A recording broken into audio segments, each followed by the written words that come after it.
Hello दोस्तों, मैं कुमार पलाश एक बार फिर आपका अपने चैनल में स्वागत करता हूं। और आज हम कान्हा नेशनल पार्क से संबंधित कुछ महत्वपूर्ण जानकारी जो हमारी प्रतियोगिता परीक्षा में पूछे जाते हैं उससे संबंधित हम आपको बता रहे हैं, जिसमें कान्हा राष्ट्रीय उद्यान भारत का एक प्रसिद्ध राष्ट्रीय उद्यान है।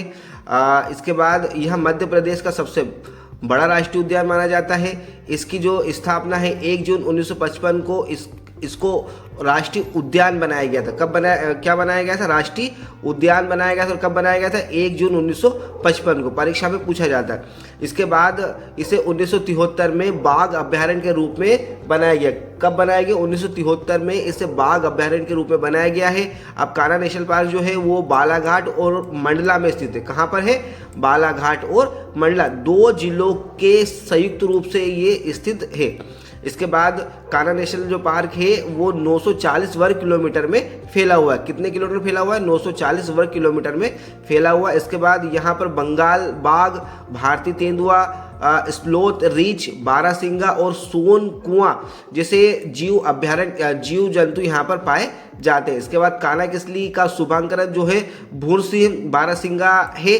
ये परीक्षा में पूछा गया है। ठीक है, एक ये पूछा गया है और एक वर्ग किलोमीटर का भी पूछा गया था। इसके बाद रुडयार्ड किपलिंग की प्रसिद्ध किताब और धारावाहिक जंगल बुक की प्रेरणा भी कान्हा किसली राष्ट्रीय उद्यान से ही प्राप्त हुई है। इसके बाद 1968 में इसे प्रोजेक्ट टाइगर के तहत स्थान भी मिला है।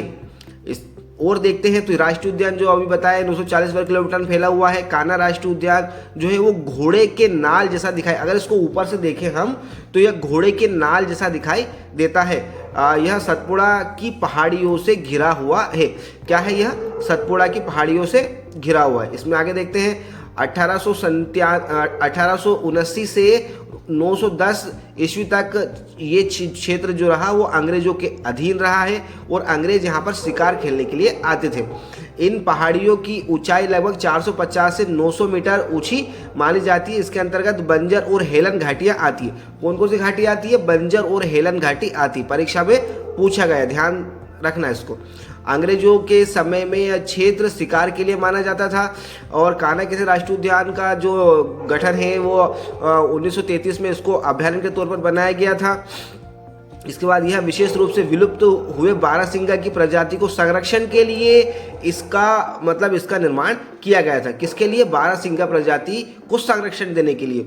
इसके बाद यह काला हिरन, बारहसिंगा, सांभर और चीतल भी यहाँ पर अधिक रूप में पाए जाते हैं। तो दोस्तों हमने ये कान्हा के दोस्तों यहाँ पर बंदर और चीतल भी देखे गए हैं। इसके बाद बांस और टीक के वृक्ष भी यहाँ पर पाए जाते हैं। इसके बाद बंजार और हेलान नदी यहाँ से बहती। तो नदी के बारे में अक्सर पूछते हैं, तो कान्हा किसी राष्ट्रीय उद्यान से जो 2 नदी बहती है, बंजार और हेलान नदी बहती है। हम कुछ एमसीक्यू देखते हैं। कान्हा राष्ट्रीय उद्यान कहाँ पर है? तो कान्हा राष्ट्रीय जो उद्यान है वो मध्य प्रदेश में स्थित है। इसके बाद कान्हा राष्ट्रीय उद्यान किस जिले में आता है? तो कान्हा राष्ट्रीय उद्यान जो है बालाघाट और मंडला जिले में आता है। इसके बाद कान्हा राष्ट्रीय उद्यान को बाघ अभ्यारण्य कब बनाया गया था? तो 1973 में इसे बाघ अभ्यारण्य के रूप में सूचीबद्ध किया गया था। कान्हा राष्ट्रीय उद्यान कितने क्षेत्रफल में फैला हुआ है? तो 940 वर्ग किलोमीटर क्षेत्रफल में फैला हुआ है। इसके बाद कान्हा राष्ट्रीय उद्यान में क्या मिलता है? तो कान्हा राष्ट्रीय उद्यान में बंगाली टाइगर है, भारतीय तेंदुआ है, रीछ है, बारहसिंगा और सोन कुत्ता यहाँ पर पाया जाता है। इसके बाद कान्हा पार्क का शुभांकरण क्या है? तो भूर सिंह बारहसिंगा जो है इसका शुभांकरण है। रुडयार्ड किपलिंग की प्रसिद्ध पुस्तक, किताब और धारावाहिक जंगल बुक की प्रेरणा कहाँ से मिली? तो कान्हा किसली राष्ट्रीय उद्यान से प्राप्त हुई है। अगला है कान्हा को अभ्यारण्य कब बनाया गया? 1933 में बनाया गया था। कान्हा को कब राष्ट्रीय उद्यान बनाया गया था? 1955 में बनाया गया था। हेलो घाटी और बंजर घाटी आती है, कान्हा नेशनल पार्क में आती है। इसके बाद मध्य भारत का प्रिंसेस किसे कहा जाता है? तो कान्हा किसली राष्ट्रीय उद्यान को मध्य भारत का प्रिंसेस कहा जाता है। दोस्तों यह लेख हमने परीक्षा के संबंधित बनाया है। अगर लेख समझ में आए तो लाइक और सब्सक्राइब कीजिए, जैसे कि ऐसी वीडियो और आपके सामने हम लेकर आते रहें। धन्यवाद।